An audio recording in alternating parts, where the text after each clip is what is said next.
खुलुमबाय लोगोफोर, बड' इनफ' पइन्ट चेनेलाव नोंथांमोनखौ गोजोन फुंबिलिनि बयनिसिमबो गाहाम हामलायथि बावहरग्रोनाय जाबाय। आं दिनै नोंथांमोननि सिगाङाव सानसेनि फानजामुथिनि भिडिअ लानानै फैदों। आसा खालामो नोंथांमोना भिडिअखौ नायना मोजां मोनगोन।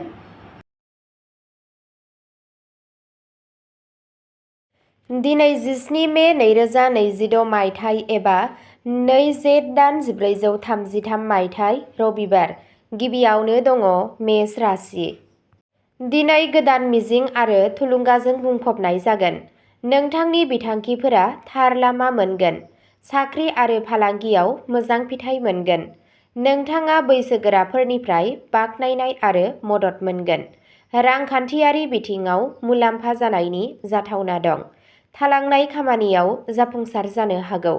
नखरजों लोगोसे गोजोनथाव सम बारहोगोन। नोंथांनि जिउनि लोगोरिजों सोमोन्दोआ गोख्रों जागोन। लोगोफोरनिफ्राय मोजां खौरां फैगोन। दावबायनायनिफ्राय मुलाम्फा जानायनि नेरसोन दं। सावस्रिया मोजां जागोन। गोसोआ खुसि आरो फोथायथिजों बुंफबनाय जागोन। नोंथांनि दिनैनि खाफाल गोनां दिगआ जादों सानजा, खाफाल गोनां अनजिमाया जादों 9 आरो खाफाल गोनां गाबआ जादों गलापि गाब। वृषभ राशि। दिनै धैर्य आरो सोलोजों लानाय थिरांथाफोरा मुलाम्फा गोनां जागोन। रांखान्थियारि हालोदआ गोख्रों जागोन। रां थिसननायनिफ्राय मोजां मुलाम्फा मोननो हायो। नखराव मोनसे गोजोनथाव आबहावा थागोन।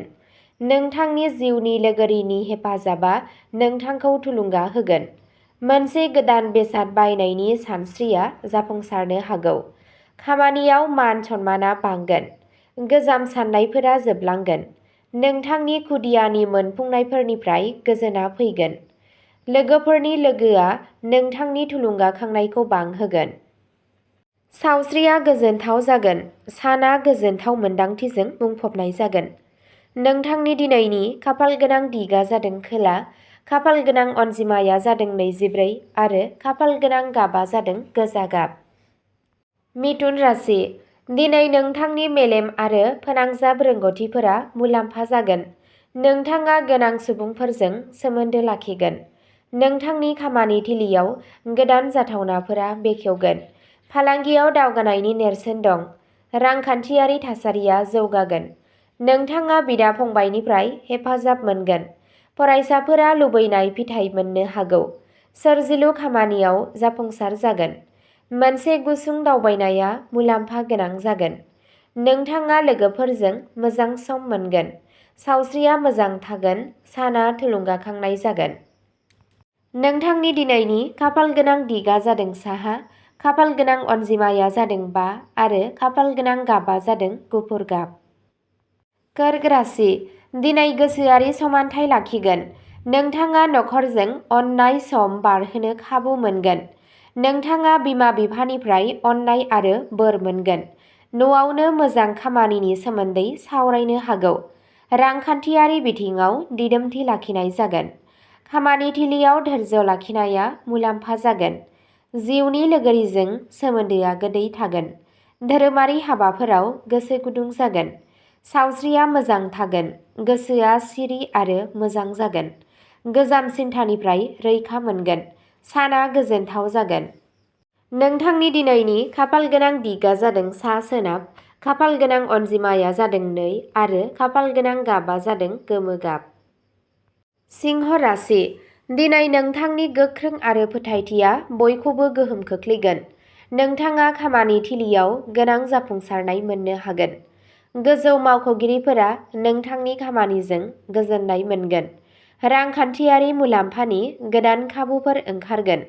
समाजारि मान सन्मानखौ बांहोगोन। नोंथाङा नोंथांनि गथ'फोरनिफ्राय मोजां खौरां मोननो हागौ। गोनांथार थिरांथाफोरा नोंथांनि फारसे थागोन। नोंथाङा लोगोफोरनिफ्राय हेफाजाब मोनगोन। नखरनि आबहावाया गोजोननायजों बुंफबनाय जागोन। सावस्रिया मोजां जागोन। थुलुंगाखां आरो गोहोआ थागोन। साना गोग्गाथाव जागोन। नोंथांनि दिनैनि खाफाल गोनां दिगआ जादों सानजा खोला, खाफाल गोनां अनजिमाया जादों 1 आरो खाफाल गोनां गाबआ जादों सना गोमो गाब। कन्या राशि। दिनै सोलो आरो खस्थ'नि आबुं मुलाम्फाखौ मोनगोन। आद्रा थानाय खामानिफोरा गोख्रैथि मोनगोन। रांखान्थियारि बिथिङाव जौगागोन।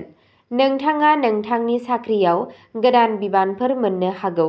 बे साना फरायसाफोरनि थाखाय गाहाम जायो। सावस्रिया सिगांनिख्रुइ साबसिन जागोन। नखरनि हेफाजाब होनाया सोलिबाय थागोन। दोनथुमनायनि गोदान खाबु मोनगोन। गोसोआरि गोजोन थागोन। खामानियाव आखा-फाखा बांगोन।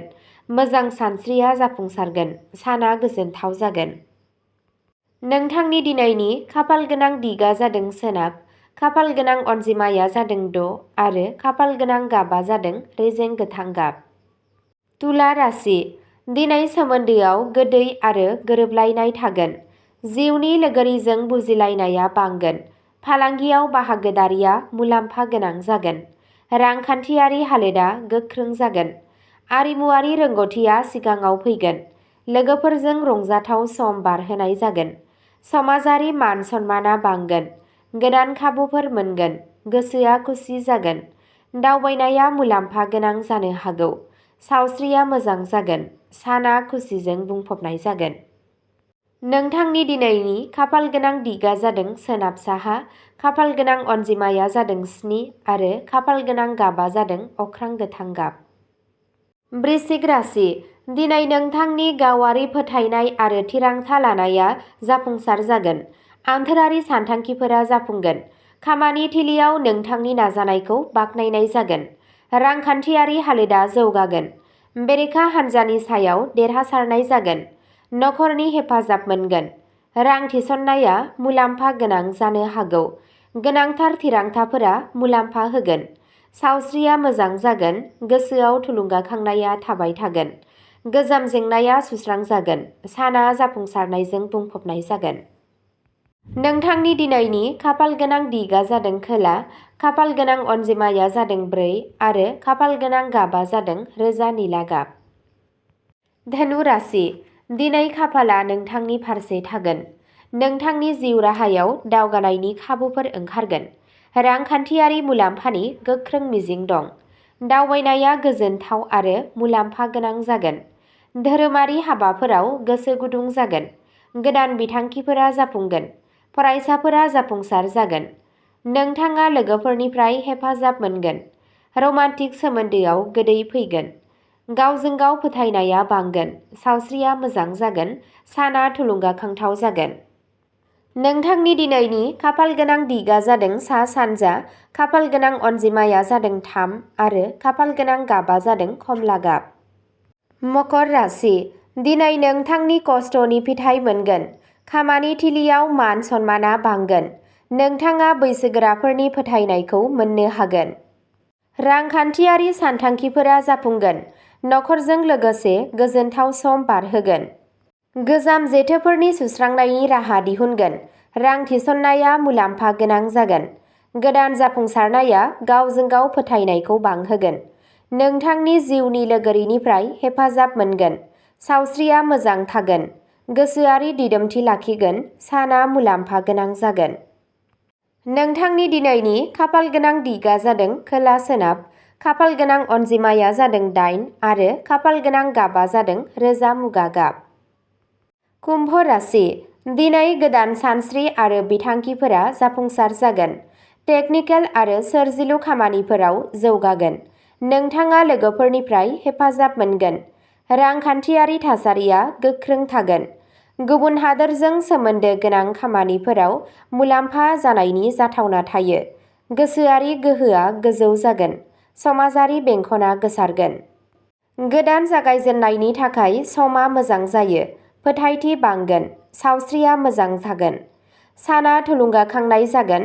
जाफुंसारनाया नोंथांजों लोगोसे थागोन। नोंथांनि दिनैनि खाफालगोनां दिगा जादों सोनाब। खाफालगोनां अनजिमाया जादों 11 आरो खाफालगोनां गाबा जादों फान्थाव गाब। मीन राशि। दिनै नोंथांनि गोसोआ जर'खायै गोख्रों जागोन। गोसोआरि खामानियाव गोसो गुदुं जागोन। रांखान्थियारि बिथिङाव जौगागोन। नखराव अननाय आरो गोरोबलायनाया थाबाय थागोन। सोरबा गोजाम लोगोनिफ्राय मुलाम्फा गोनां खौरां फैनो हागौ। नोंथाङा नोंथांनि जिउ राहायाव मोनसे गोदान दिथा मोनगोन। सोरजिलु खामानियाव जाफुंसार जागोन। गोसोआरि गोजोनखौ लाखिगोन। धोरोमारि दावबायनायाव थांनायनि खाबु दं। नोंथांनि जिउनि लोगोरिनिफ्राय हेफाजाब मोनगोन। सावस्रिया मोजां जागोन। साना गोजोनथाव जागोन। नोंथांनि दिनैनि खाफालगोनां दिगा जादों सा-सानजा। खाफालगोनां अनजिमाया जादों 12 आरो खाफालगोनां गाबा जादों गेरुआ गाब। अब्ला दिनैनि राशि फरायथिनाय एबा फानजामुथि फरायथिनाया एसेनोसै। गोजोन्थों।